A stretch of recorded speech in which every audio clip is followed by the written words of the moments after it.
Assalamu alaikum wa rahmatullah, ladies and gentlemen.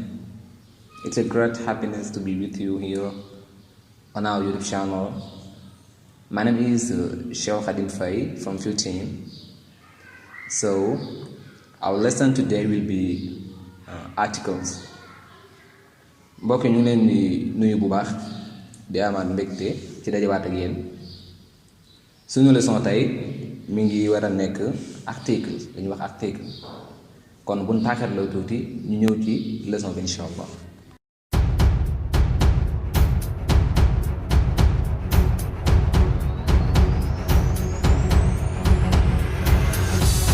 ok kon mbokk yi balaa ñoo dugg ci leçon bi dañuy leeral lan mooy article.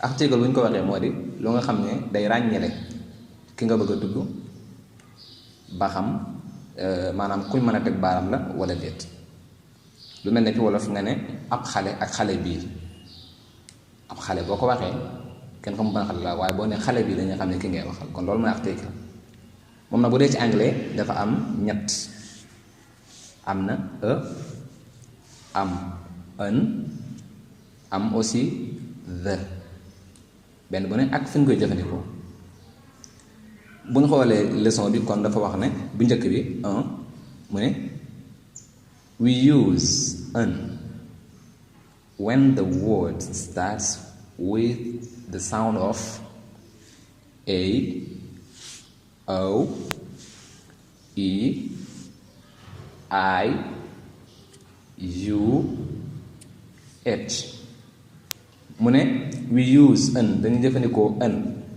when the word saa boo xamee ne baat bi starts dafa commencé with the sound of a mooy a, o, e, i ak uyu ak h saa boo xamee ne baat bi foofu la commencé jëmmi baat boobu ngay tudd an moom ngay jëfandikoo. waaw kon ñu gis ci exemple bu njëkk bi an apple gis nga kon boo waxoon kon da ngay am foofu ñaari voyelle te bu boobaa duñ mën a ànd moo tax ñu doole ci n pour que ñu mën leen a boole ñu wax an apple boobu mooy fi mu commencé a beneen bi an orange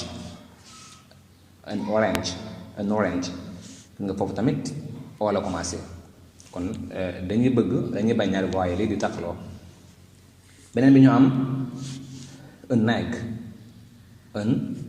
egg mooy ab nen foofu mooy fi mu commencé ak fi mu commencé ak i mbokk yi ñu am fii an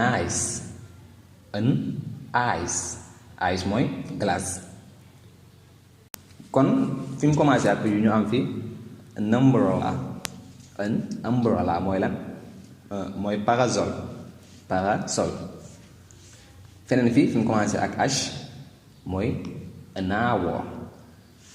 hour mooy heure kon foofu mbokk yi dañu fi gis ne h boobu noonu dafa nekk h muet h boo xam ne kenn liiru ko waaye fekkoon ne h bi dañ koy liir su boobaa kenn du wax an waaye la ñuy wax comme lu mel ne a house gis nga foofu h la commencé waaye h bi dañ koy liiraale moo tax kon deuxième bi moo di use dañuy jëfandikoo if the word saa boo xam ne baat bi starts dafa tàmbalee with the sound of the other letters saa boo xamee ne baat bi dafa tàmbulee ak yeneen lettre bu mën di doon te bokkut ak yemale njëkkoon limal su boobaa moom la ñuy wax ñu bàyyi xel nag ne fee kenn du wax kenn du wax an fii itam duñu wax waaye ak la ñuy wax exemple a doctor te foofu kenn du wax doctor la ñuy wax mooy ab docteur a farmer kenn du wax farmer mooy ab baykat a boy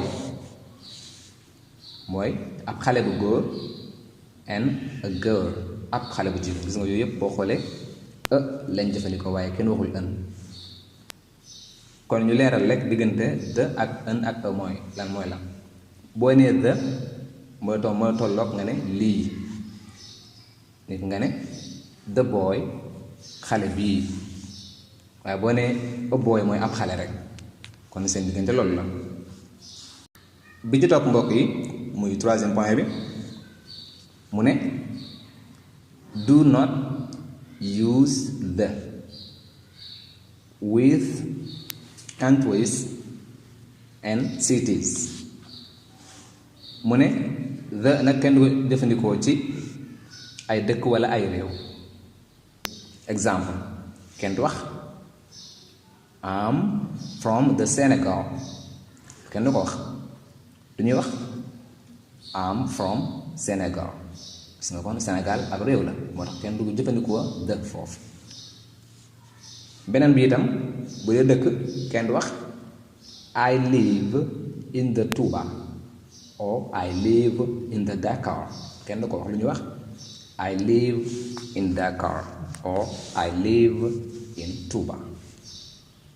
beneen bi suñu point bu mujj bi muy quatrième point bi mu ne do not use the with things in general. the kenn du ko jëfandikoo bu fekkente ne danga bëgg a généraliser. mooy lan? lu mel ne par exemple